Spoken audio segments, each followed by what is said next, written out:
안녕하세요. 법무사TV의 윤동현 법무사입니다. 오늘은 조정위원회 세계라는 코너를 법무사TV에서 준비해봤는데요. 여러분들이 판결 절차에서 여러 가지 재판을 하고 이런 절차는 잘 아시겠지만 조정이라는 절차는 좀 생소하실 것 같아서 법무사TV에서 조정에 대해서 한번 알려드리기 위해 준비해봤습니다.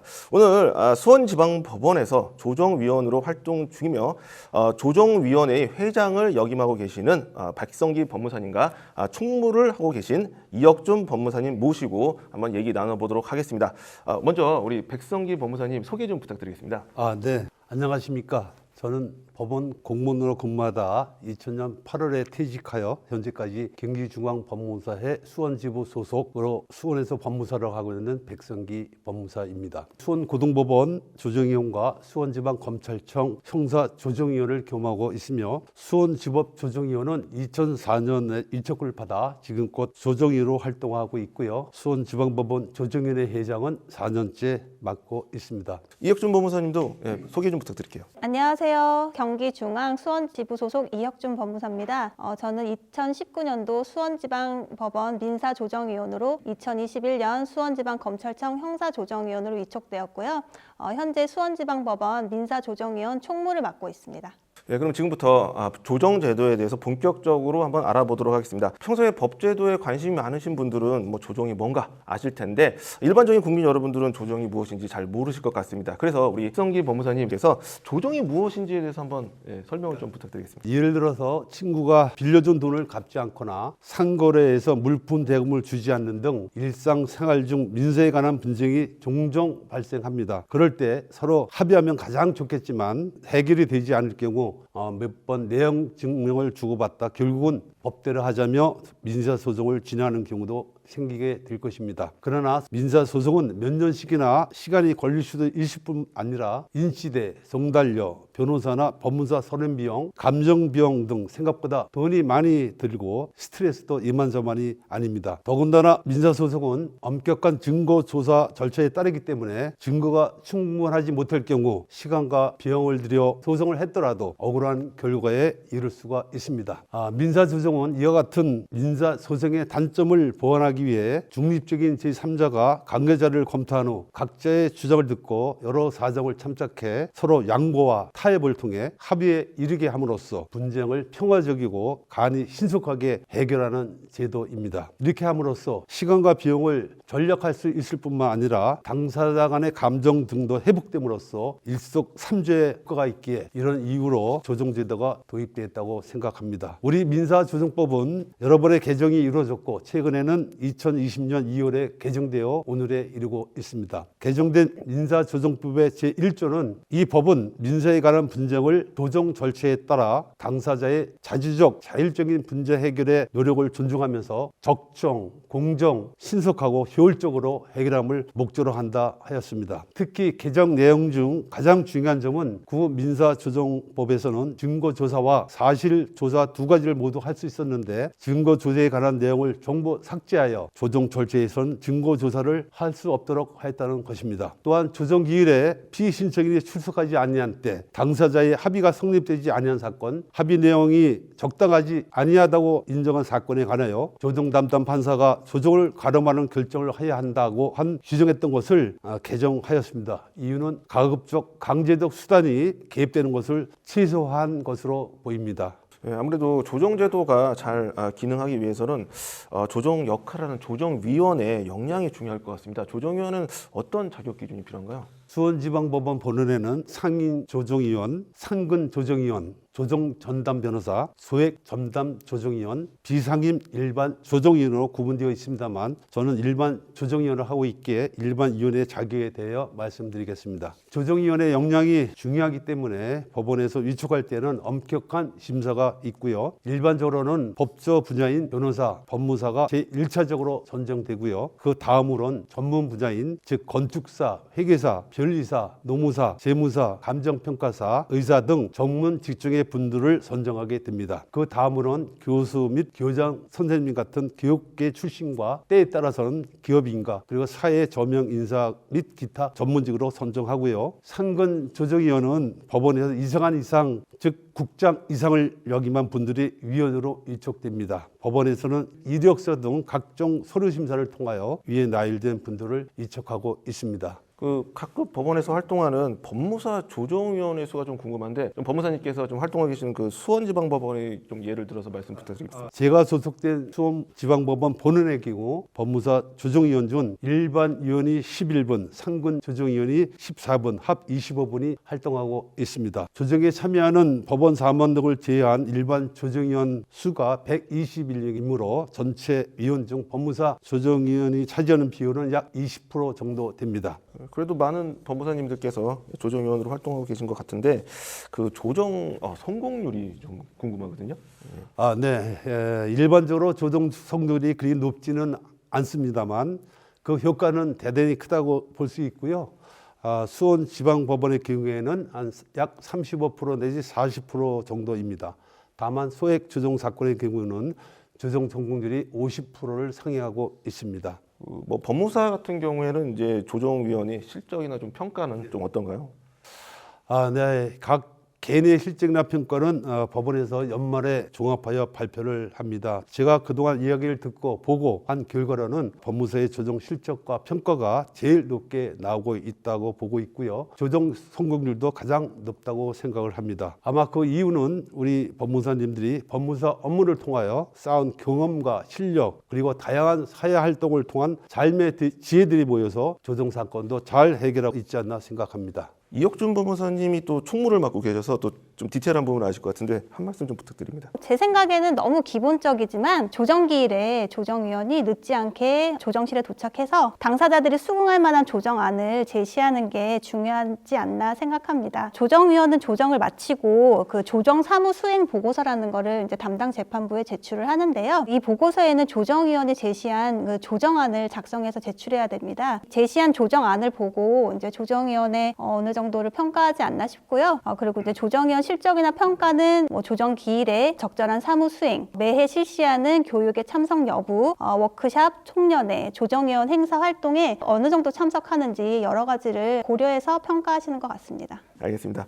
그 우리 두부 법무사님께서 이제 조정위원으로 이제 활동하고 계시면서 좀 성공한 조정 사례 중에 좀 기억에 남을 만한 사례가 있다면? 저는 뭐 한 그 19년 동안 민사 사건만 접하다가 최근에 고등법원에서 최초로 가사 사건을 접한 바가 있습니다. 이혼 사건 하면 당사자들끼리 치열하게 다투는 경우가 많죠. 예, 그렇죠. 예, 그런 상태였는데 말씀드리면 원고는 이혼 및 이주라고 5천만 원, 재산분할 청구는 안 하는 대신에 각자 명의로 된 재산은 각자 소유한다. 양육비 청구 그리고 성립될 때까지 시시 1만 원 지급 청구를 했고요. 피고는 처음엔 답변서만 냈다가 반서를 제기하면서 원고와 피고는 이혼한다. 원고는 재산분할 채권액 1억 6,500만 원을 된 근저당 설정 피담보 채무를 면적적으로 인수하고 재산분할로 금 2억 원을 금원을 지급하라. 또 미성전 양육권은 친권자 및 양육자로 원고를 지정한다라고 청구를 했습니다. 원고와 재산이 있는데 피고 소유의 아파트와 시골의 토지를 피고가 잘못을 하였을 때 잘못을 뉘우치는 대가로 원고에게 증여로 주었기에 특유 재산이라고 이유로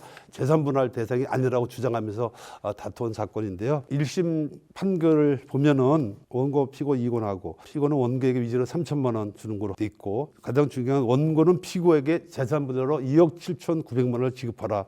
이게 가장 큰 문제가 됐는데요. 원고가 소송을 먼저 제기했는데 불구하고 원고가 피고한테 재산분할로 2억 7,900만 원을 지급하라. 이것은 원고에게 큰 충격이 아닐 수 없겠죠. 그래서 원고가 항소한 사건입니다. 재산분할로 1심 판결문에 원고가 피고에게 2억 7,900만 원을 지급하라가 숙제인 사건이기 때문에 그 부분에 대해서 집중을 했고요.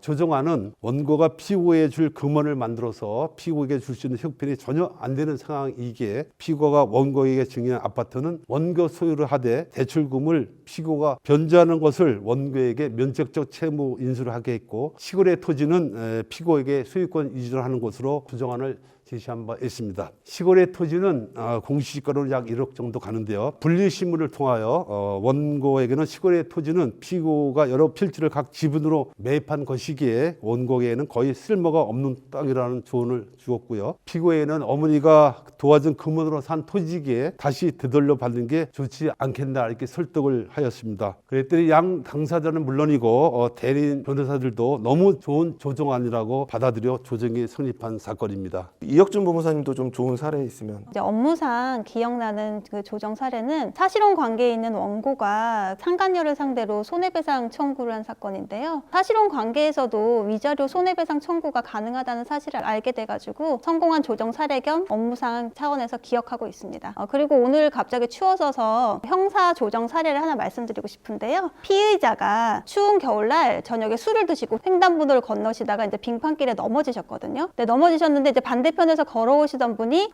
넘어져 있는 그 피의자의 발에 걸려가지고 앞으로 꼬꾸라지면서 그 코뼈가 부러지는 상해를 입으셨어요. 이 피의자가 지금 과실치상 사건으로 검찰에 송치된 사건인데요. 피의자는 이제 너무 억울한 거죠. 왜냐면 자기는 그냥 술 먹고 빙판에서 혼자 넘어졌을 뿐인데 자기를 피하지 못한 그 피해자가 잘못 아니냐 그러면서 이제 조정을 좀 하기를 거부를 하셨거든요. 근데 이제 저희가 본인의 부주의로 이제 상대방한테 상해를 입혔기 때문에 어쨌든지 좀 과실치상이 증명이 되니까 손해를 배상하셔야 될 것 같다. 그래가지고 합의금을 이제 주시고 조정이 잘 성립된 사건인데 저도 그 겨울에 잘 빙판길에 넘어지거든요. 그래서 이 사건을 보면서 많이 조심해야겠다. 뭐 이런 생각이 들어서 기억에 남습니다. 결론은 빙판길을 조심해야겠죠. 그렇죠. 네. 아니, 그러니까 그 법무사를 하면서 또 사실 이런 사건을 이렇게 접해볼 일이 별로 없고 사실 이런 사건 자체가 별로 흔하지는 않잖아요. 그렇죠. 예, 넘어졌는데 발에 걸렸는데 그걸 그렇죠. 고소로. 그렇죠. 예. 저도 과실치상으로 검찰까지 송치돼서 와가지고 좀 살짝 놀랬거든요. 그러니까 예. 피해자도 좀 억울한 부분이 사실 있죠. 혼자 이제 넘어지신 건데. 그냥 약간 다독다독하면서 이렇게 네네네. 너무 이렇게 기분 나빠하지 말아라. 네네. 이분도 뭐 술 먹고 무슨 죄가 있냐 뭐 이런 식으로 이렇게 그렇죠. 약간 이런 식으로 하셔야 될 것 같아요. 네네네. 자, 그래서 조정 제도에 대해서 당사자 만족도가 좀 궁금합니다. 우리 백성기 법무사님, 예, 조정 당사자 만족은 또는 어떤가요? 모 기관에서 조사한 조정 과정에 대한 만족도 설문조사 결과를 보면요, 매우 만족이 28.1%, 만족이 45.9%, 전체 중 74%가 만족한다는 조사 결과가 있습니다. 만족하는 이유를 보면은 첫째, 신속하고 경제적인 분쟁 해결; 둘째, 인간관계 회복; 셋째, 충분한 진술을 통한 억울함 해소; 넷째, 상식에 따른 분쟁 해결; 다섯째, 소송보다 유연한 절차 등으로 조사되었습니다. 조정이 성립되는 사건에 있어서도 서로 양보가 전제되어야 하는 조정 사건의 특성상 약간의 불만을 가질 수도 있지만 대부분의 당사자들은 만족을 하는 경우가 매우 많습니다. 이유는 경제적인 부분에 약간의 소재는 있겠지만 당사자들은 대부분이 안면에 있는 경우, 그리고 아주 가깝게 지내던 사이로 지냈지만 이러한 분쟁에 휘말리면서 감정이 극도로 험악한 사이로 변질되어 있었기에 양 당사자들을 개별로 만나서 설득을 하고 감정의 골을 누그러지게 하면은 그들도 금전도 중요하지만 인간관계를 회복할 수 있는 계기가 되는 것을 바라는 것은 물론이고, 위에서 말씀드린 5가지가 만족 사유로 당사자들은 매우 만족을 하고 있습니다. 저는 조정이 성립되면 양 당사자들끼리 웃으며 악수를 하게끔 하는데 모두가 제가 권하는 대로 웃으면서 악수를 하면 물론이고 저희 조정위원한테도 너무나 고맙습니다라고 인사를 합니다. 이럴 때 조정위원으로서 소임을 당한 것에 대한 기분도 좋을 뿐만 아니라 또한 만족을 느낍니다. 예. 조정위원이 악수하라 그래서 거기서 악수 안 할 사람 없으니까 거의 시키는 대로 해야죠. 해결되는 마당에 그렇죠. 서로 두 분 악수 한번 안고, 하시죠, 이렇게 말씀을 해주신다는 그렇죠. 거죠. 이렇게 불만 좀 있지만 만족을 하기 때문에 악수를 하면서 특히나 조정위원들한테 더 고맙게 인사를 하고 갑니다. 뭐 그런 경우도 90도로. 있을 것 같아요. 네, 그런 경우. 판결문이 안 나왔으니까 조정 더 인사를 90도로 해야 되지 않을까. 네, 그런 생각도 드는데요. 예, 예. 저 같은 경우에 요즘 소송 사건을 제가 하다 보면 조정으로 회부하는 경우가 상당히 많습니다, 요즘. 그래서 좀 분쟁이 많을 경우에 요즘은 이제 재판부에서 조정으로 많이 넘기는 것 같은데, 우리 이혁준 법무사님도 이 부분에 대해서 좀 만족도와 관련된 좀 당사자들이 조정기일에 출석을 하셨고 이제 변호사를 선임 안 하셨을 때는 당사자끼리 오셔가지고 서로 편하게 오해했던 부분도 물어보시고 갈등을 푸시는 경우도 있는데요. 결국은 화해가 되려면은 조정이 성립이 돼야 되거든요. 조정이 성립되려면은 원고가 청구한 어느 정도의 손해배상 뭐 이런 부분이 이루어져야 되기 때문에 그런 부분이 뭐 원고가 어느 정도 이제 원래 청구보다는 양보를 하시고 피고가 그거에 대해서 이제 배상을 하겠다고 하시면은 당사자들끼리는 편하게 웃으면서 말씀은 하시는데 그런 조정 사건은 사실 그렇게 많지는 않고요. 제가 볼 때는 뭐 진심으로 이분들이 화해를 한 건지 아니면 이제 어느 정도 자기의 청구가 받아들여졌고 이 지리한 소송이 끝나게 됐다는 뭐 이런 안도감 이런 것 때문에 조금 화해의 분위기가 풍기는 게 아닌가 제 생각은 좀 그렇습니다. 제가 생각이 나는데 조정위원을 이제 하시면 그 보통 분들은 이제 뭐 재판한다는 되게 부담을 많이 갖잖아요. 네네네. 근데 가셔가지고 이렇게 막 말씀하실 때 되게 좀 부드럽게 편하게 네네. 좀 해주실 것 같은데 좀 전반적인 좀 흐름이나 분위기는 어떠신가요? 제가 합의부 조정을 하고 있는데요. 조정위원이 2명이 들어가서 서로 이제 먼저 조정 시간 전에 서로의 이제 조정안에 대해서 이제 말씀을 나눠요. 이제 원고, 피고 자리에 각각 이제 조정위원들이 한 분씩 앉거든요. 그러니까 당사자가 오시는 경우도 있고 당사자 변호사 같이 오시는 경우도 있는데 저희 같은 경우에는 뭐 대부분 같이 얘기를 들어보다가 원고 잠깐 나가 계시고 피고 얘기 먼저 들어보다가 이제 이런 식으로 진행을 하거든요. 일단 제가 여자여서 그런지 뭐 그냥 편하게 말씀 많이 하세요. 뭐 당사자분들 같은 경우도 그렇고. 근데 가끔 변호사하고 이제 당사자하고 같이 오신 경우에는 변호사님들이 당사자가 하고 싶은 말을 자르는 경우가 많아요. 왜냐면은 재판에 관련 없는 내용인데 이제 조정이 길어질까봐 이렇게 하시는데 저 같은 경우는 편하게 하고 싶은 말씀 다 하시라고 얘기를 오랫동안 들어주는 편입니다. 우리가 재판을 받을 때는 좀 약간 좀 이렇게 위를 좀 바라보는 느낌으로 네네네네. 하는데 거의 뭐 수평적인 관계에서 네네, 편안하게 네. 진행을 하신다는 거잖아요. 같이 동일한 자리에서 지금 앉아있는 이 자리에서 지금 원고 앉아 계시고 저 조정위원 앉아 있고 반대편에도 피고 앉아 있고 조정위원 앉아 같이 계시고. 그냥 대화 나누듯이 네, 하면 돼요. 맞습니다. 네. 아니 왜냐하면 그러니까 의뢰인분들께서 조정 이제 가신다 그러면 부담을 갖는 좀 경우가 많이 있어가지고 그 부담 없이 그냥 가셔서 그냥 담아 나누듯이 얘기하고 네네네, 와라. 맞습니다. 뭐 네네. 그런 제도 그런 네네네. 식으로 이제 다 운영을 네네. 하시는 거잖아요. 네네. 예, 그래서 우리 국민 여러분들도 조정이 열렸다 이러면 편안하게 그냥 가셔서 얘기 나누다 오시고 자기 그냥 생각 말씀하시면 될 것 같습니다. 자, 그러면 지금부터 조정위원회에 대해서 한번 알아보도록 할 텐데요. 조정위원회는 어떤 조직이고 어떤 역할을 하는지 우리 백성희 법무사님 말씀 부탁드립니다. 네, 일반적인 조정위원회는 위원들이 많아야 한 20 내지 30분 정도이지만 큰 지방법원에서는 위원들이 대단히 많기에 수원지방법원도 이와 같은 사정상 위원회장을 위원장을 하지 않고 조정위원회 회장으로 취합니다. 수원지방법원의 조정위원회는 회칙에 따른 조직상 고문, 명예회장, 회장, 수석부회장, 부회장, 감사, 사무총장, 사무차장, 총무위원, 골프회장, 총무 등 그리고 일반 위원으로 구성되어 있습니다. 그리고 소정사건 취급할 때에는 8계조로 나누어 각 재판별로 14 내지 16명의 위원으로 배석되어 있고요. 각 조에는 조정과 총무가 선임되어 있어서 조정판사가 사건을 각 조에 배분하면 각 조에 소속된 위원들이 조정사건에 임하고 있습니다. 조정위원회에서는 법원과의 간담을 통하여 조정 관련 사항에 대한 소통과 정보를 개원하고 있으며 회장은 법원장님과 수시로 소통하면서 조정위원들의 애로 및 건의사항 등을 전달하고 있고요. 조정위원들 상호간에 단합과 친목 도모를 위하여 봄, 가을로 워크숍을 개최하고 있습니다. 또한 조정 임원들과의 오참 간담회를 갖고요. 각 조별 위원들과의 간담회를 통하여 애로사항들을 청취하고 있습니다. 정기총회를 1년에 한 번 하고 있고요. 동년회 때는 법원장님 및 각 부장판사님들과 조정위원 전원이 함께하고 있습니다. 기타 취미생활인 골프 동호회를 운영하고 있으며 또 봉사활동으로는 장학금 수여 등의 행사를 하고 있습니다. 조정위원회는 어떻게 운영되고 있나요? 네, 조정위에는 그 회장 등 각 직책에 따른 적절한 회비를 내고 있고요. 회비로 그 각종 행사 등 개최할 때 사용하고 있습니다. 그리고 일반적인 상황이나 행사 등은 임원회의를 통하여 결정하고요. 회장 등 임원 선출들과 중요 사항은 정기총회를 통하여 선출 및 결정을 합니다. 지금까지 그 조정제도에 대해서 우리 두 법무사님 모시고 얘기 나눠봤는데요. 마무리할 때가 된 것 같습니다. 우리 백성희 법무사님, 그 조정위원으로서의 좀 계획과 포부 그리고 우리 또 국민 여러분들과 또 우리 동료 법무사님들에게 좋은 말씀 부탁드리겠습니다.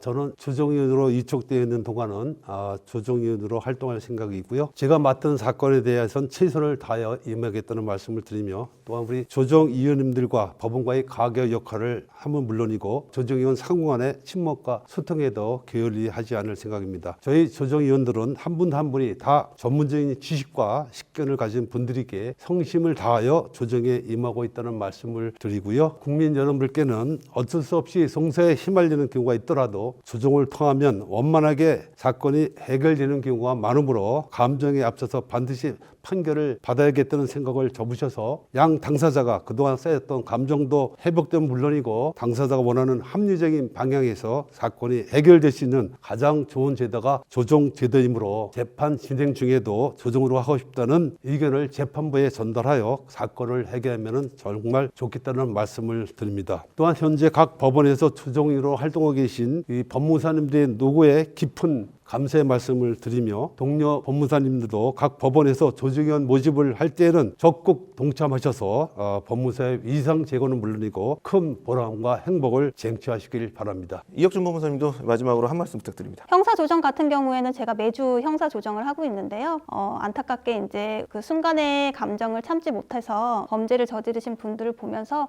또 저도 제 자신을 돌아보게 되는 그런 계기로 삼고 있습니다. 조정을 지금 뭐 신청하신 법무사님이거나 아니면은 조정 기일을 기다리고 계신 시청자분들이 계시다면 조정 기일에 내가 소장이나 답변서에 담지 못한 말을 하러 가야겠다 이런 마음으로 오셨으면 좋겠습니다. 오늘은 조정 제도에 대한 소개를 해드렸는데요. 법무사가 조정위원으로 활동하는 사실을 들으면서 법무사가 조정 절차에서 많은 역할을 한다는 것을 알게 되었고 앞으로도 저희 법무사TV에서는 조정위원이 세계라는 코너를 통해서 국민 여러분들에게 조정이란 무엇인지에 대해서 알려드리도록 노력하겠습니다. 지금까지 법무사TV였습니다. 감사합니다. 감사합니다.